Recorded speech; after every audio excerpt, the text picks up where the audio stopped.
Welcome back to our creative writing class. For our lesson today, we will discuss about various elements, techniques, and literary devices in specific forms of poetry. Again, this is Mrs. Jessa your creative writing teacher. Our targets for today is, at the end of this lesson, you should be able to first, define poetry. Second, enumerate the characteristic, elements, and literary devices of poetry. Third, define theme and tone as essential elements of the genre. And fourth, produce a well-crafted poem. First, let us define what poetry is. Poetry is a word composition in a rhythmic pattern. So meaning to say, a poet composes it or writes it, and then it adapts rhythm, just like music. It has a music attribute or a characteristic, and it has patterns. Furthermore, it is used to express one's creative thoughts and feelings through a specialized and heightened language. So as a poet or as a writer, we can convey our thoughts in a creative way and using a specialized and heightened language, meaning to say the language that we don't usually use in an everyday activities or transactions. For example, those words that are very formal, just like in some poetry of poets in the past, like William Shakespeare and the likes.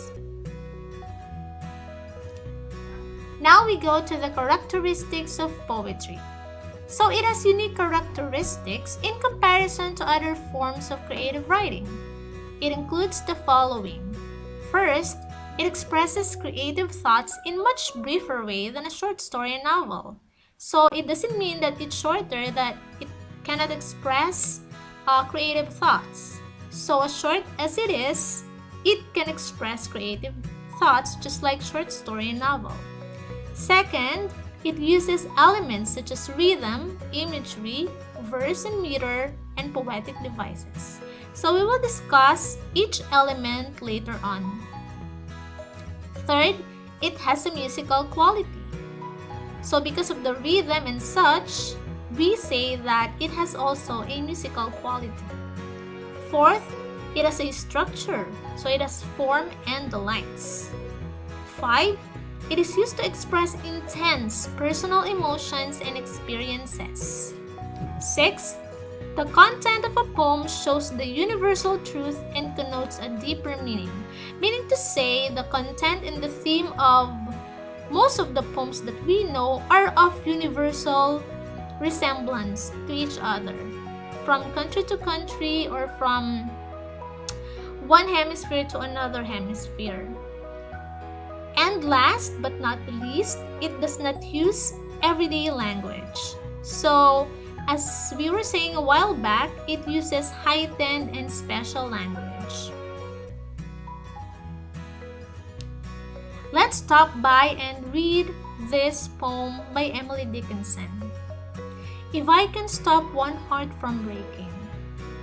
If I can stop one heart from breaking, I shall not live in vain. If I can ease one life the aching, or cool one pain, or help one fainting robin unto his nest again, I shall not live in vain.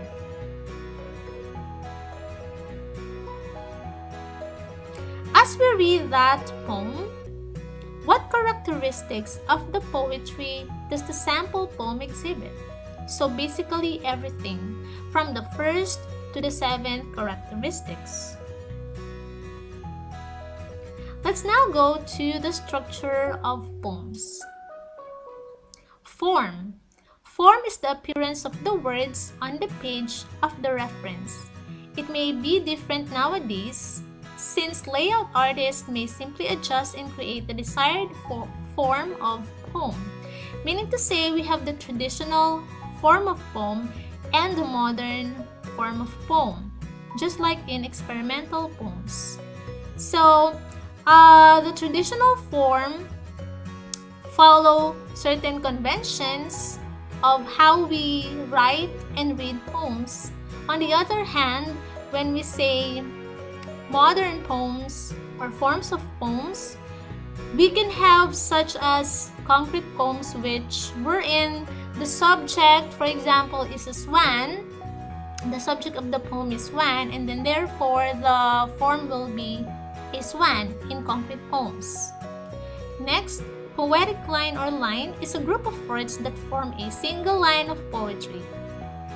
For example, "'Twas the night before Christmas when all through the house" is the well-known first poetic line of A Visit from St. Nicholas by Clement Clarke Moore.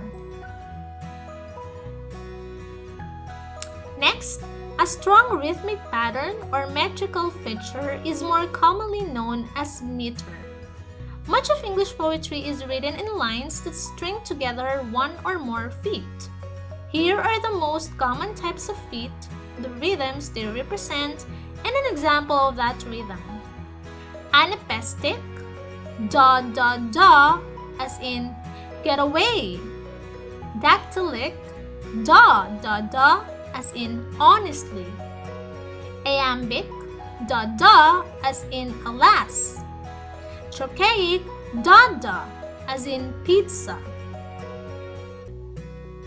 To build a line of verse, poets can string together repetitions of one of these types of feet. Such repetitions are named like this: monometer for 1 foot, dimeter for 2 feet, trimeter for 3 feet, tetrameter for 4 feet, pentameter for 5 feet, and hexameter for 6 feet. Now, iambic pentameter is a string of 5 iambs.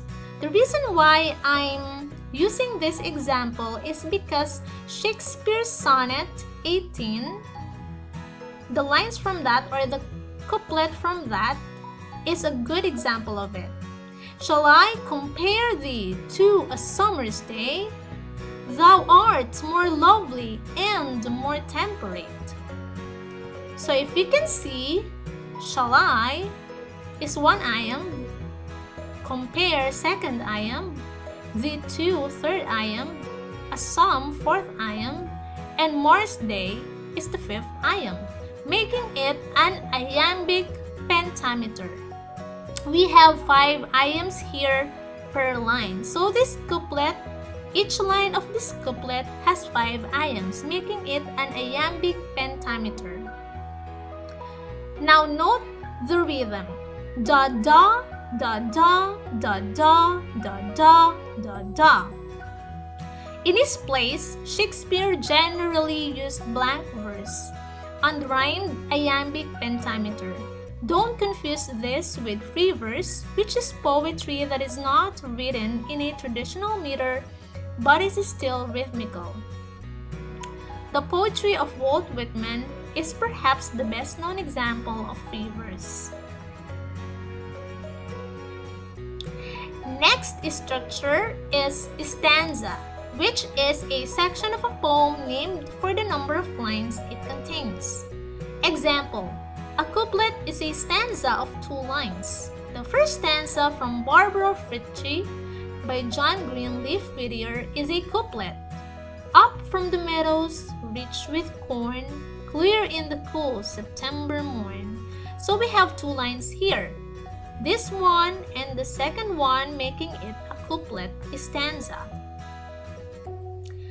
Now we're going to discuss the kinds of stanza. First is the one we discussed previously, which is couplet, a 2-line stanza.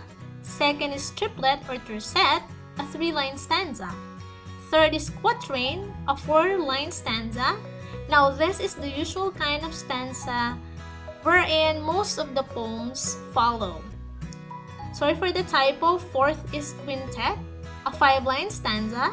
Sestet is a 6-line stanza. Septet is a 7-line stanza, and octave an 8-line stanza. Enjambment is when there is no written or natural pause at the end of a poetic line. just like on this example. So, April is the cruelest month. Supposedly, after the punctuation comma, the line should already have been broken. The breathing should be inserted before the lilacs. But it appears that enjambment was used in it. So there is no written or natural pause at the end of the poetic line, just like that, so that the word flow carries over to the next line. It affects the forms of the poem on a page. It can create certain form relevant to a poem's content. Now, the general rules of capitalization and punctuation in poetry are not always followed. Instead, they are at the service of the poet's artistic vision. Meaning to say, if we encounter poems such as that, wherein we see unusual capitalization and punctuation, for example, the words are not proper noun but they are capitalized, or they are punctuated but they shouldn't be, according to what we know. However, we have to bear in mind that it is the style of the poet that matters in a poem. That's how his artistic vision is like, and that's how he or she wants to convey to us the message of his or her poem. Next structure is verse. Verse is a line in traditional poetry that is written in meter. For example, in When I Do Count the Clock That Tells the Time, from Shakespeare's sonnet number 12. So verse difference with the line is that verse is a traditional poetry that is written or bounded by meter. Let us read this poem by Robert Frost for us to be able to kind of assess its characteristics or its elements as a poem. Stopping by woods on a snowy evening. Whose woods these are, I think I know. His house in the village, though. He will not see me stopping here to watch his woods fill up with snow. So take a look at the rhyming words there and the number of lines per stanza. So here, the first stanza has 4 lines, so making it a quatrain. Second quatrain, my little horse must think it queer to stop without a farmhouse near, between the woods and frozen lake, the darkest evening of the year. So just the same, the second stanza has a quatrain. Third stanza, he gives his harness bells a shake to ask if there is some mistake. The only other sounds the sweep of easy wind and downy flake. The woods are lovely, dark and deep, but I have promises to keep, and miles to go before I sleep, and miles to go before I sleep. By Robert Frost. So look how these rhyming words keep on reappearing or repeating at the last stanza of this poem. And all in general, we can see the universal truth in it that for us people, when we are busy and we have many important things to do, those things that pass by us, though we think about them, but we cannot dwell and enjoy those things the most because our minds are preoccupied. And this is what I think Robert Frost is giving us a message about. But we can have this kind of choice wherein we can spend some time to do those things that we enjoy, and if we will not make that conscious choice, then we will end up realizing that we have lost our time doing the things that make us busy, but really it's not our cup of tea, or it's not really what we enjoy. Now we're done describing the structure of the sample poem. We'll now go to the two important elements or essential elements of poetry, which is the theme. It is defined as the summarized statement containing the main thought or meaning of the poem. Furthermore, a theme should be expressed by a complete sentence, not a word. I keep on repeating and insisting this one on my students, that theme is not merely a word or a group of words, but it should be expressed in a complete sentence. A theme can be the moral of the story, but it does not always have to be always the moral of the story. It can be deep or difficult to understand, and the reader may slowly come to realize the theme of a story as she processes the text and reads the story or poem in its entirety and all the way through the end. So you cannot sometimes identify the theme unless you're done with the whole text. Examples of stated themes: love conquers all, there is always light at the end of the tunnel, do not do to others what you do not want others to do to you, much is given, much is required, motherhood is the greatest career a woman can have, and never focus on your problems, focus on your possibilities. Second essential element of poetry will be next, after this poem. By Rudyard Kipling. If you can talk with crowds and keep your virtue, or walk with kings nor lose the common touch, if neither foes nor loving friends can hurt you, if all men count with you but none too much, if you can fill the unforgiving minute with 60 seconds worth of distance run, yours is the earth and everything that's in it. And which is more, you'll be a man, my son. So, think about the message the poem tries to express. What do you think is it? And afterwards, take the theme of the poem. Next essential element of poetry is tone. Boy, what's your tone when speaking to me? A parent might be appealing to his or her child. Now, tone is important because it refers to the attitude and mood of the poem. It is the overall atmosphere of the poem which influences the emotional response of the reader. So therefore, whatever the tone is presenting to us, our emotions will tackle it, or they are complementary to each other. That's why it is very important or significant.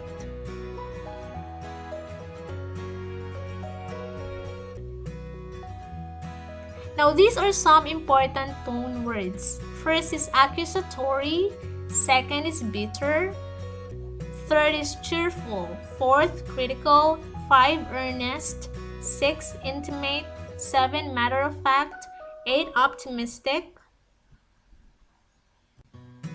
9 reverent, 10 reflective, 11 sarcastic, 12 serious, 13 sincere, 14 solemn. So those words, tone words, are some of the tones that we can experience while reading a poem. Let us read this poem by Pablo Neruda, a local poet here in the Philippines. I do not love you except because I love you. I do not love you except because I love you. I go from loving to not loving you, from waiting to not waiting for you. My heart moves from cold to fire. I love you only because it's you the one I love. I hate you deeply, and hating you, bend to you. And the measure of my changing love for you is that I do not see you but I love you blindly. Maybe January light will consume my heart with its cruel ray, stealing my key to true calm. In this part of the story, I am the one who dies, the only one, and will die of love because I love you. Because I love you, love in fire and blood. As you read it, what kind of tone does it imply to us? Have you felt the passion, the agony, and the extreme emotions that come from within this poem? Now you can answer that to yourself. This ends our lesson for today. The next set for this lesson will be for the next part of the lesson. Thank you for participating.